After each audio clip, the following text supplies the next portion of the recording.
I feel driven to distraction with this one, really, after seeing that that horrendous penalty from Harry Kane.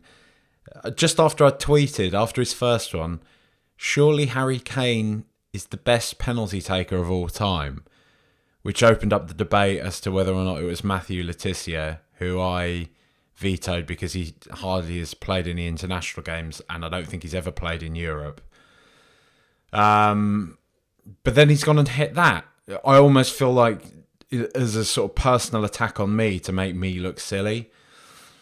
So I'm not too happy about that. Christ, that was by the skin of our teeth at the end of it. We were absolutely cruising there. And again, as we always like to do, we just make it difficult for ourselves. Much like it's been with a lot of Spurs this season, this is a recurring theme, right? It's one way or the other, but I'm coming out of that now being like, God, that felt harder than it should have been. And that final, I guess that final sort of 10, 15 minutes or so really was. And a team's always going to do that, right? They're going to put that pressure on, and ultimately we kept them out, right? We've got the 3 points. We're top of the group, I think. That's the important thing here. Would have been nice to have seen us get one more, though, wouldn't it? Prior to Kane's missed penalty and prior to them getting the second. See us go 4-1 up. It felt it was going that way. I thought it was going to be 4 or 5-1 by the end of the day. But yeah, I had my reservations when we started with the 3 up top again. And I still think there's some question marks around Richarlison's effectiveness out there up on the right. But look, it wasn't a vintage performance from him in particular. I will talk about him more at the end when I do the player breakdown. But still, he was influential and he worked hard, and that's pretty much the blanket that you'd put across the blanket. You can tell I can't think of what to say, and I'm a bit tired. But that's what you'd say of the entire team, right? That they all work hard and they're all doing their jobs properly and effectively. Nice to see Son, not only with his second goal, obviously the incredible volley, but his first goal scoring the sort of goals that he's been missing all season so far. That he's just not either been picking the ball up when it's been played into him or just kind of scuffing the finish. But that was a bit of the old Son again tonight, and it was a bit of the old Kane as well, seeing the two of them kind of linking up, his awful penalty notwithstanding. But that's a great win. Again, I've got to say one thing. I don't know how the fuck this lot won the Europa League. And I know people can say, oh, they had Kostic and he's gone and all this sort of stuff. But still. And I even felt, do you know what? I even felt that when I was watching them last year, when I was watching that final as well in particular. I didn't think they looked up to much. I'm happy they stopped West Ham from winning it because I was convinced that West Ham were winning it last year. But yeah, I didn't think they were great last week. I think the only reason why, we didn't win that game is just because we were profligate in front of goal. We created a lot of chances. I know it was a very divisive game last week, but I thought it was good. I thought it was kind of a seeds of change and everything like that, if you like. And I was confident that we'd get the result tonight, and I'm glad that we did. Obviously, we want to be through to the next round of the Champions League. I don't really care what people say about having less of a schedule. You know what? Less of a schedule to qualify for the Champions League again next year. Like, I want to be in this. It's a cup competition. You get through to the knockout stages, and it's anyone's. Who knows what can happen? I feel like we've got it in our locker. It's just, yeah. It's a good performance. And, I will say one thing, and this is probably a bit dodgy to say, but given their fan base and the certain element in there, the certain element that was at play against Marseille the other week, Nazi salutes and the like, I really hope losing to us hurt them. That core of their fan base.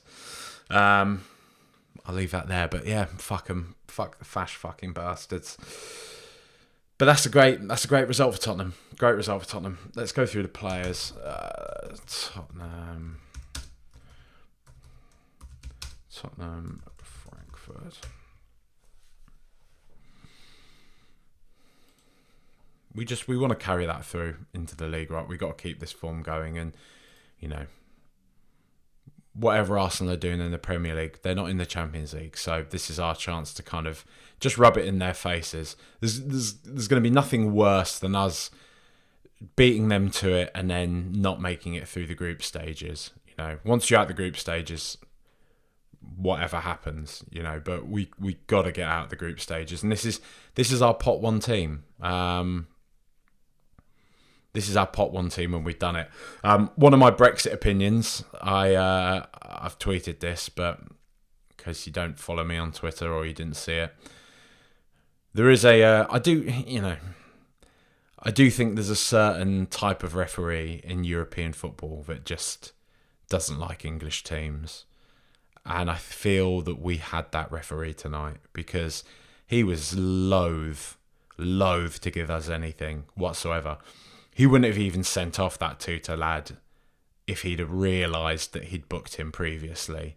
You know, he gave him a yellow card, and it took the Spurs players pointing out that he was on his second yellow before he gave him his red. I think that's happened, hasn't it, in the Premier League? Is it the Premier League or the Champions League where players played on with even 3 yellow cards or something ridiculous?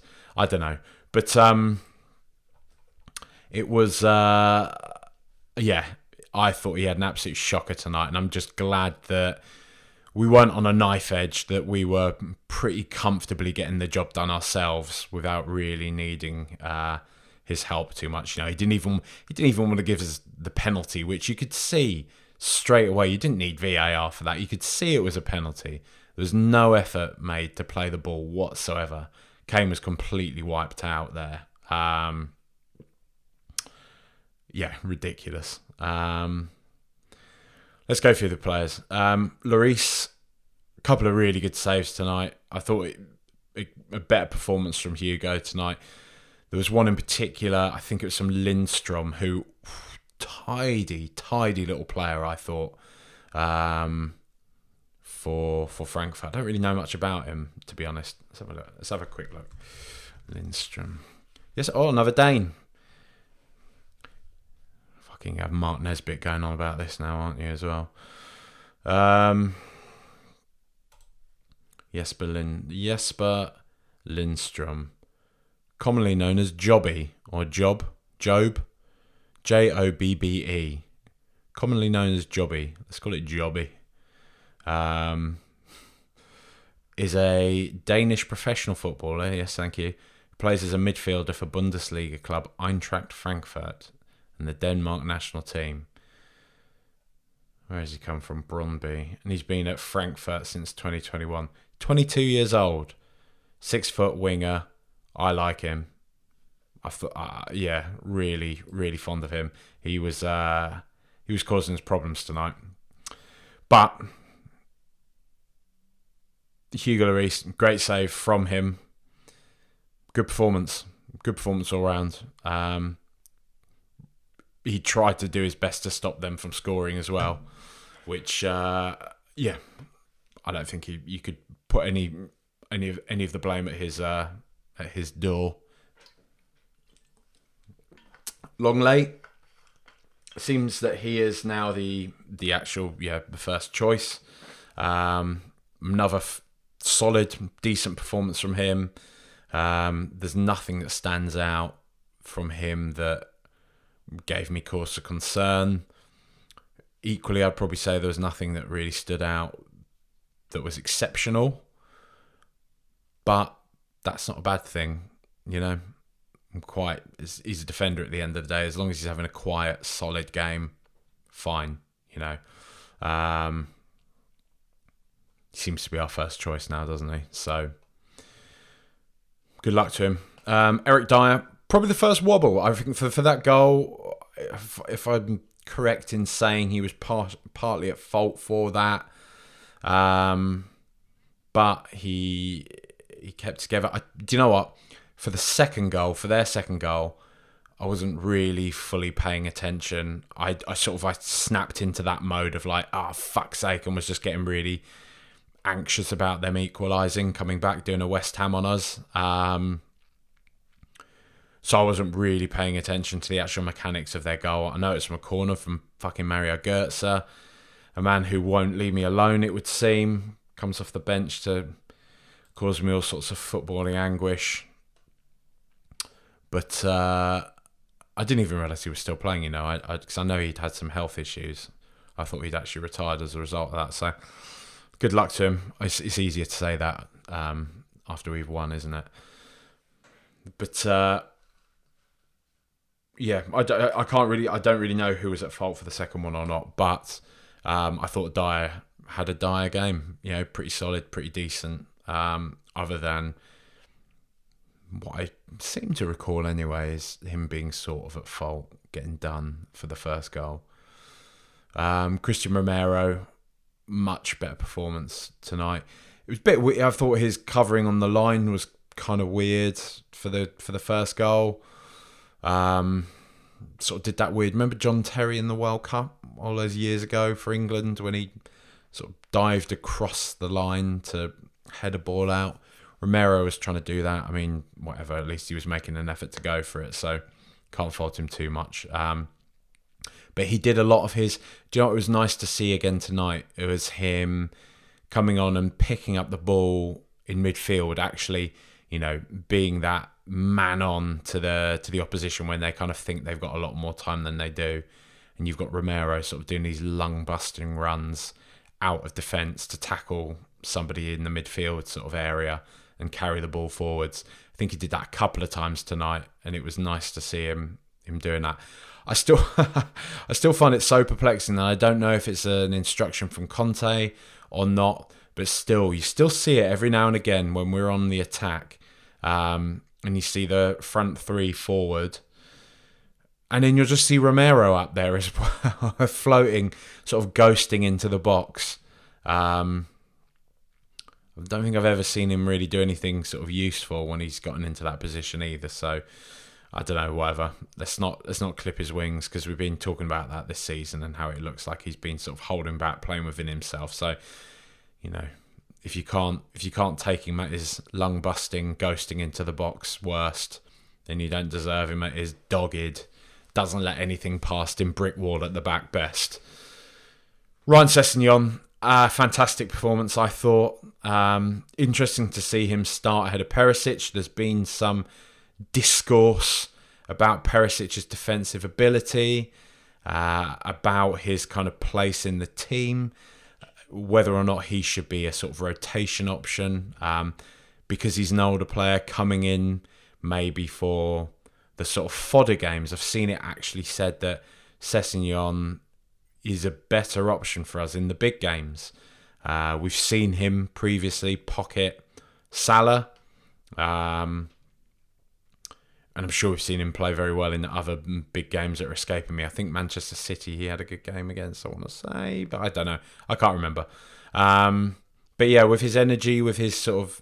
I don't think his defending is the strongest part of his game. I mean, it's not Perisic's either, but I think he's a much more competent, probably, defender than Perisic. And he's massively improving his final ball. He played a couple of really good balls into the box tonight. That unfortunately nobody was able to reap the benefits of.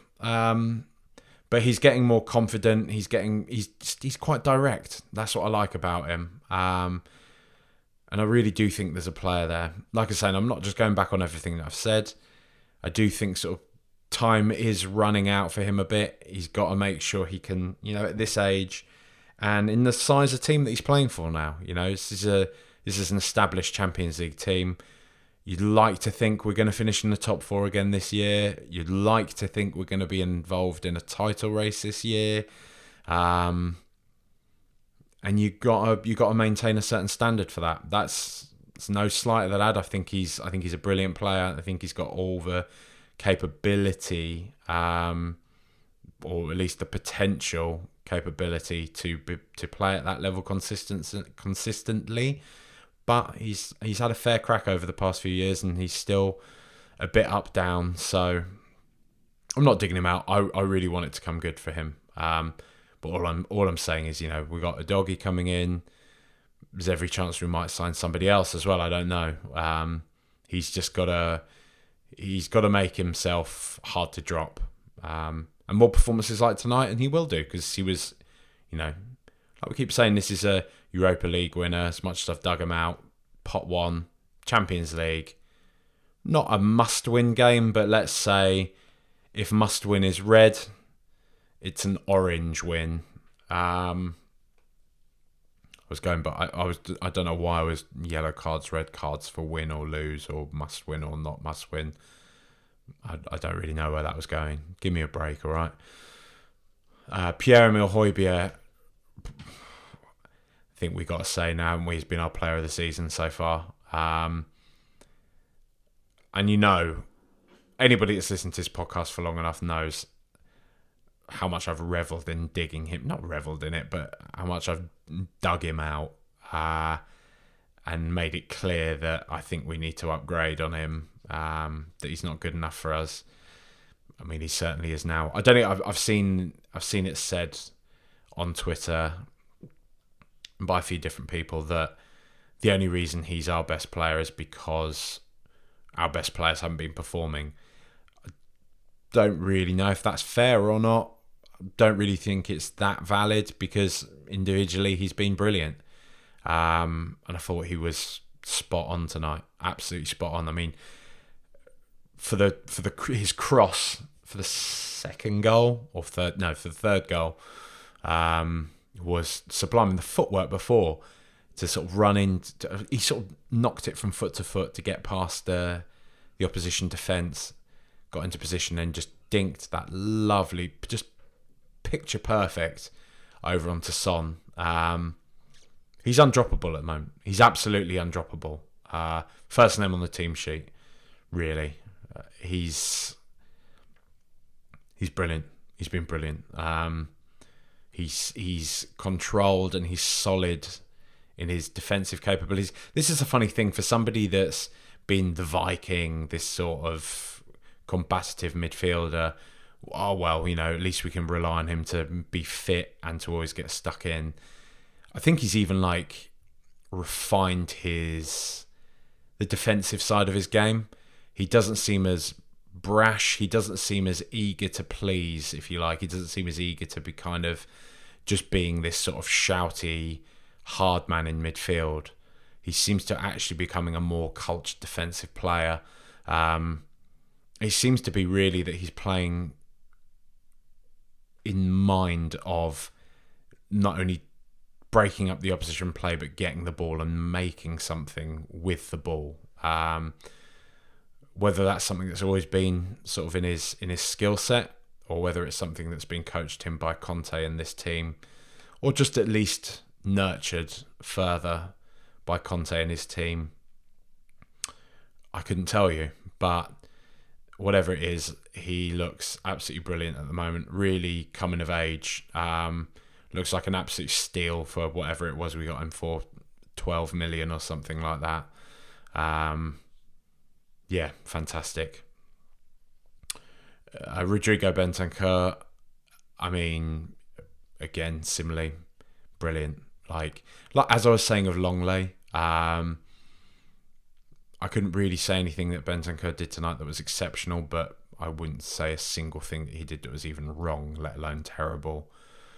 He's a very solid player, and I'm seeing a lot of these comparisons being drawn with Mrs. Dembele at the moment, which probably slightly premature, but I get the direction people are going, that sort of silky, just hard player in midfield. He looks like he's hard to kind of tackle. Once he's on the ball, it seems like he manages to hold it up really well. Because you don't think of... I had this sort of revelation toward the start of this season that I've never really thought of him as a big player, but he's a massive bloke. He's a really big bloke, and he's actually really quite athletic. He's really quick when he actually has a sort of yard of space in front of him, and he starts running into it. He's a solid player, and those two, they've just got such a great partnership at the moment. And you can tell that they're really starting to kind of gel with one another. They're really sort of feeling the presence of one another. It sounds silly, but you just get that feeling, you know? When you just see it in cutaways and you see the pair of them communicating and their general sort of camaraderie, like, there's a decent kind of thing forming there. That's what great teams are built on, right? Partnerships all over the pitch. I know that's sort of one of those kind of in and around the box, football cliches, but it's true. Fuck off. Emerson, look, you know, this conversation's a broken record, isn't it? I think people are too harsh on Emerson. I do think they are. I think he's a solid, good player, but he's not good enough. And he kills our attacks. He kills our attacks dead. There were several times in this game today when he just kept on killing them. Since Doherty came in the other day, you know, it wasn't a vintage performance from Doherty, but at least when he was in that final third, you kind of got the feeling that he was there to do something, that he had the ability to create something. And I just don't feel that we've got that from Emerson. You know, there was that one chance in particular, maybe about the 60th minute or so, him and Kane on the break. Emerson got the ball and he just took another touch, you know, as opposed to just whipping the ball into Kane first time. And as I was saying of Sessegnon, you know, at this level, you can't have passengers, you know. And I think that's probably harsh to call Emerson a passenger, veering on harsh. But he's bordering that territory for me. But Conte loves him, obviously. He clearly works hard. He's clearly dedicated with his oxygen tank and whatnot. So there's worse positions to be in, right? I've seen some people that I make this sort of thing that we've downgraded, sort of Walker to Trippier to Aurier to Emerson, and you know, I don't agree with that. I don't think Emerson's a downgrade in Aurier. Aurier definitely looked somewhat more exciting going forwards, but come on, Aurier was a catastrophe. Like, Emerson is at least a solid player, you know. And that's just, as we've well established, that's what Conte wants from his team, right? He wants a solid foundation. And that's what Emerson provides right now. Heung-min-son, 2 goals. It's looking like our boy is waking up again, you know. The first finish, great. You know, you would have expected Sonny to score that, but he hasn't been, and many other strikers don't. Many strikers squander that type of opportunity. Sort of basically one-on-one, not quite one-on-one. Yeah, the defenders were there. There was a presence felt, but just get in, slide it past the keeper. Big keeper as well, decent enough goalkeeper, Trap. Yeah, great first goal. Second goal, an absolute peach. Beautiful, beautiful finish. And he was really up for it tonight. You could tell he was desperate for his hat-trick. Sort of hitting balls from all over the place. A few nice long-range shots on there. Linking up well with Kane. Really running at the opposition. A good 8 out of 10 Heung-min-son performance. Let's give him an 8.5 out of 10. Performance from Heung-min-son tonight. It's just good to see him back, you know. Long may it continue. Harry Kane. Let's do Richarlison first, actually, before Harry Kane. Richarlison, I sort of said it at the top, you know, I don't think this formation suits him. I don't think that position suits him. Would I still rather see 3 in midfield? Richarlison used as a rotation option for the strikers? Yes, I would.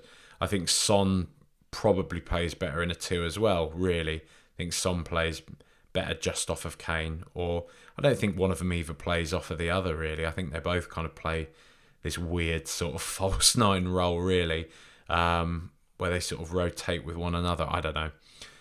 somebody who's more tactically versed might be able to tell you what it is that they do, but whatever it is that they do when they're up top together is sublime. And I feel like Richarlison would operate very well in that type of system, in a 2 up top as well. But he tries his best, I couldn't fault him for anything tonight. His endeavour, his grit, the way he runs at the opposition, the way he gets stuck in, the way he is always looking forward. And that's the thing I like about him. He's always looking forward. He's an attack-minded player. There's seldom any sideways passing or backwards passing. He always wants to carry the ball or pass it forwards. And we need so much more of that.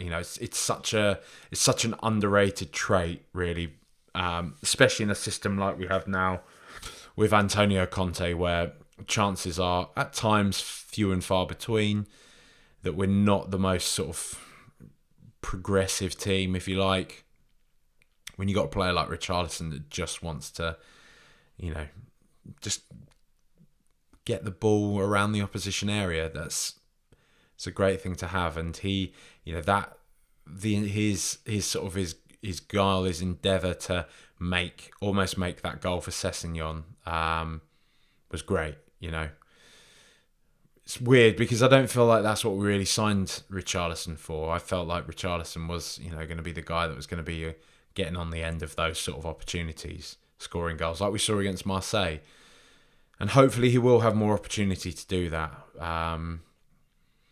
Because he does feel a bit wasted where he is right now. But he's trying his best to make the best of it. And that's not something to be sniffed at. Harry Kane tonight, look, he looked a little bit nobbled by the end, a bit knackered.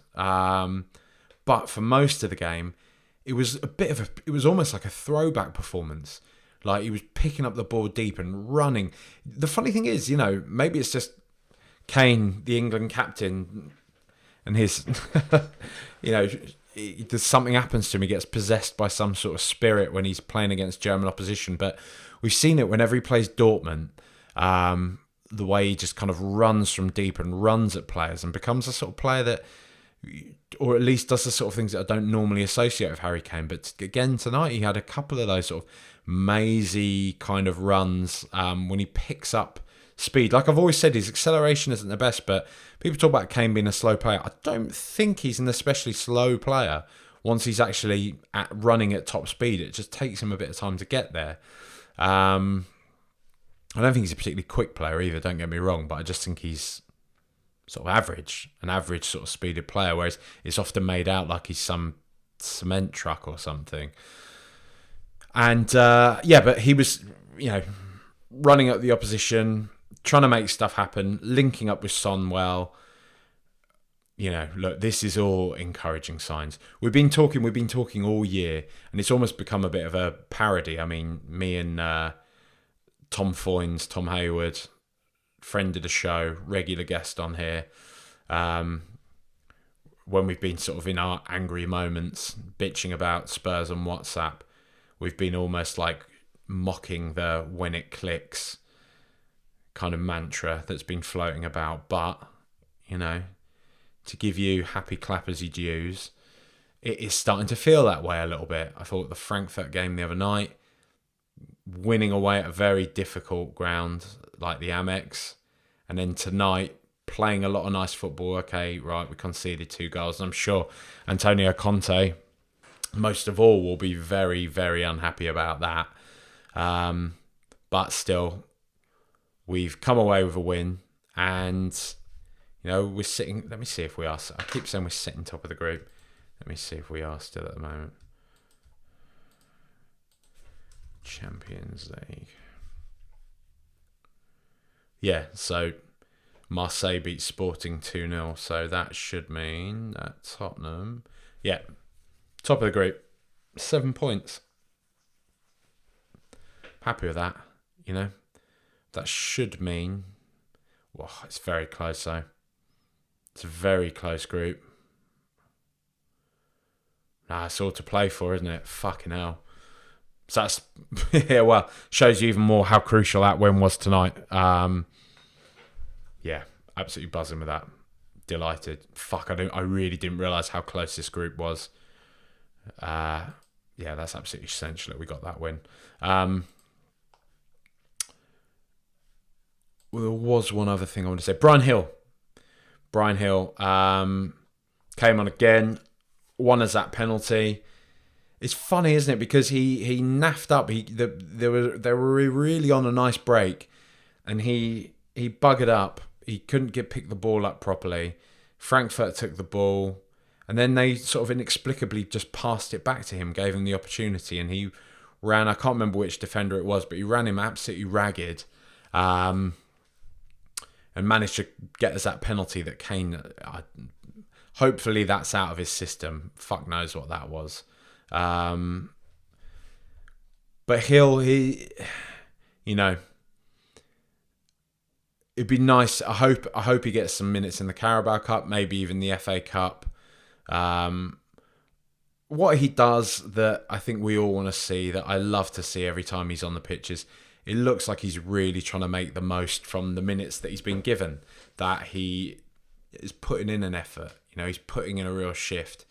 He's trying to be like influential. It's hard to know, isn't it, if he's going to have much of a future with Tottenham. You'd think not. I'm not against us giving him more game time. Some people just completely balk at the idea of it, namely Antonio Conte by the looks of things. But I still think he's a player that we can get a decent bit of money for, you'd imagine, should we sell him. So it doesn't hurt to just kind of keep him warmed up and keep giving him minutes in something like the Champions League, which I dare say is factoring into our thinking, giving him kind of minutes at the ends of games like this. Who knows? First game back for Mora as well. Didn't really see him at all, to be honest. And Ollie Skip came on for quite a while as well. I'm loving seeing Ollie Skip coming back into the fold. I think he's a brilliant player. I think he's got a big future at the club. So long may it continue. Alfie Devine scored a couple of goals we lost to their youth team this afternoon, 3-2 actually. I think we went 2-0 up and then ended up losing 3-2. But Alfie Devine scored 2 goals. He's 18 years old now and he's looking pretty big. I hope he gets some minutes. Honestly, I've done no scouting. I don't pretend to be a scout. I don't pretend to be any sort of ITK. All I know is that I've seen him in a few little kind of sub appearances for us, and he's looked fucking quality. And I see a lot of people who do follow kind of youth football, and are just obviously more interested in that type of thing. That he's the real deal. That he's a real player, a real gem. So let's just give him some more minutes. Let's get him involved. We may well spend 40, 50 mil on James Maddison in January. I sort of, Felonius was saying on the Fighting Cock this week that he'd like us to get him, but he feels that Newcastle are just going to get the deal done in January, and I tend to agree with that. So yeah, if Maddison's not an option, why not? If we want a bit more creativity, we want a bit more sort of guile, maybe again in cup games or something. Let's give Alfie Devine maybe some minutes. Be nice to see what he's all about. But yeah, other than that, yeah, Yves Bissouma came on for a bit. Couldn't really tell you anything about his performance, to be honest with you. Just like I say, good performance. Didn't realise the group was as close as it is. Glad we held on. Again, lovely tribute as well at the top to Gianpiero Ventroni. Yeah, really nice touch. Thanks to everybody that has subscribed to the Buy Me a Coffee page. Whatever it is, Buy Me a Coffee thing. You can see it in the bio on the Roost Twitter page. Yep, you can help support the show. That would be much appreciated. Please do keep sharing the pods when they do drop on Twitter. when I share out with all the links. Leave any ratings, leave any reviews on the podcast platform that you use it on. I'm sure. Do you know what? Those sort of few of you that listen to this and hear me say this, and your eyes, glaze over, and you think, yeah, all right, mate. Please, look, it just takes you 30 seconds. I'm asking you now, sincerely, right? It means that more people can hear it, the audience can grow, and my validation can grow. So. That's ultimately, I can't think of another good reason for why I'd want the pod to grow other than for my validation. So look, I'll be honest about it. Anyway, we've won. Got a big game coming up this weekend. Speak to you after that. Come on, you Spurs.